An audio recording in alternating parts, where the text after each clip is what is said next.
ધર્મના નામે ધતિંગ અને આધ્યાત્મની આડમાં ઘોર પાપ કરનાર વધુ એક કથિત ગુરુનો અસલી ચહેરો સામે આવ્યો છે. સુરતના ધોરણપાડેમાં યોગ આશ્રમ ચલાવતા પ્રદીપ ગુરુ જે અત્યારે નકલી નોટો છાપવાના કેસમાં જેલના સળિયા ગળી રહ્યા છે, પરંતુ તેમની પાપ લીલા હવે છાપરે ચડીને પોકારી રહી છે. પૂર્વ સાધકોએ જે પુરાવા રજૂ કર્યા છે તે જોઈને કોઈ પણ શ્રદ્ધાળુનું માથું શરમથી ઝૂકી જાય તેમ છે. નમસ્કાર, ગુજરાત BS9 ન્યૂઝમાં આપની સાથે હું છું ભગવતી વિશાવડિયા. જેના મુખે શાંતિના પાઠ હતા તેના મનમાં નકલી નોટોનું મોટું પાપ નીકળ્યું. જે આશ્રમમાં સાધના થતી હોવી જોઈએ ત્યાં સેક્સ અને સ્કેમનું સામ્રાજ્ય ચાલતું હતું. સુરતના ધોરણપાડીનો કથિત યોગ ગુરુ પ્રદીપ જે હવે જેલના સળિયા ગણી રહ્યો છે, તેના પછી એક એવા કાંડ સામે આવી રહ્યા છે કે સાંભળીને તમારા રૂવાડા ઉભા થઈ જશે. ભક્તો માટે આશ્રમ પવિત્ર જગ્યા હતી, પણ પ્રદીપ માટે એ રાતની રંગીન દુનિયા હતી.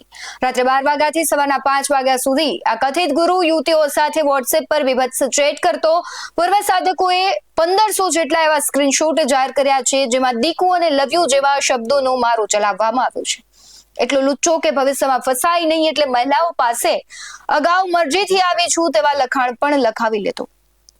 પાખંડી પ્રદીપની પાપ લીલા એટલી હદે વધી ગઈ કે તેની પત્ની કૃષ્ણાએ પણ ઘર છોડવું પડ્યું.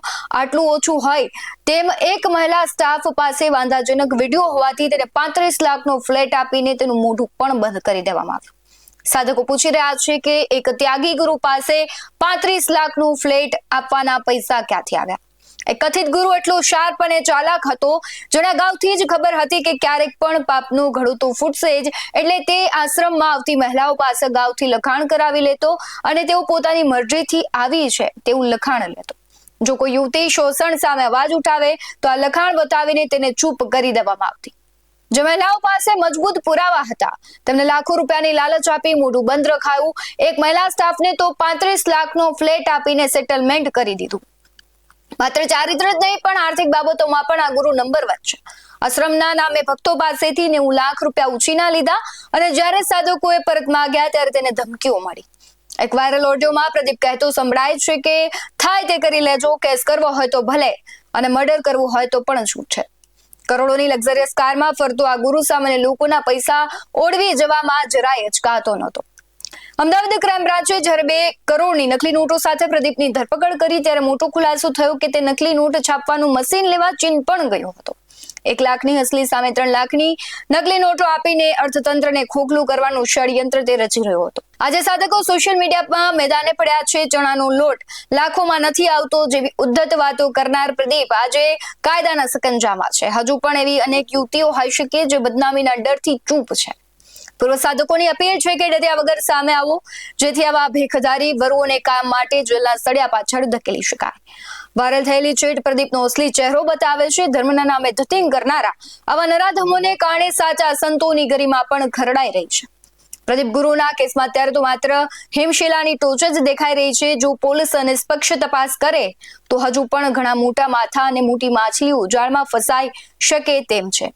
શું આ પીડિત મહિલાઓ સામે આવશે? શું ભક્તોને તેમના 90 લાખ પાછા મળશે? હાલ તો પ્રદીપ ગુરુ પોલીસના રિમાન્ડ પર છે, પણ સાધકોની માંગ છે કે આ મામલે ઊંડી તપાસ થાય. અનેક મહિલાઓ હજુ પણ બદનામીના ડરથી મૌન છે, પણ સવાલ એ છે કે શું પોલીસ આ પાખંડીના તમામ પાપોનો હિસાબ લેશે? આવા અનેક સવાલો થઈ રહ્યા છે. સાથે જ ભક્તોને પણ કહેવું છે કે આવા પાખંડીઓ પર વિશ્વાસ ન કરવો. તમે સરળતાથી વિશ્વાસ કરી લો છો, ત્યારબાદ તમે તેમની સાથે પૈસાના વ્યવહાર કરો છો. આશ્રમમાં પૈસા આપવાને બહાને એ લોકો પોતાની જિંદગી છે એ વૈભવી જીવતા હોય છે, સાથે જ રાતે આવા કાળા કામ પણ કરતા હોય છે. આની પહેલા પણ સાધકોએ આક્ષેપ કર્યો હતો કે રાતે મહિલાઓ ત્યાંથી જાય છે અને આ પુરાવાઓ છે એ સાબિત કરે છે કે પ્રદીપ ગુરુ કેટલો પાખંડી હતો. આ ગુરુને લઈને તમારું શું માનવું છે કમેન્ટમાં જરૂરથી જણાવજો. બાકી આવા જ વધુ અહેવાલો સાથે ફરી મળતા રહીશું. તમે અમારી YouTube ચેનલને સબસ્ક્રાઇબ કરવાનું, અમને Facebook અને Instagram પર ફોલો કરવાનું ભૂલશો નહીં. બાકી અમને નવી અપડેટ્સ મેળવવા માટે આપ જોતા રહો BS9 ન્યૂઝ. નમસ્કાર.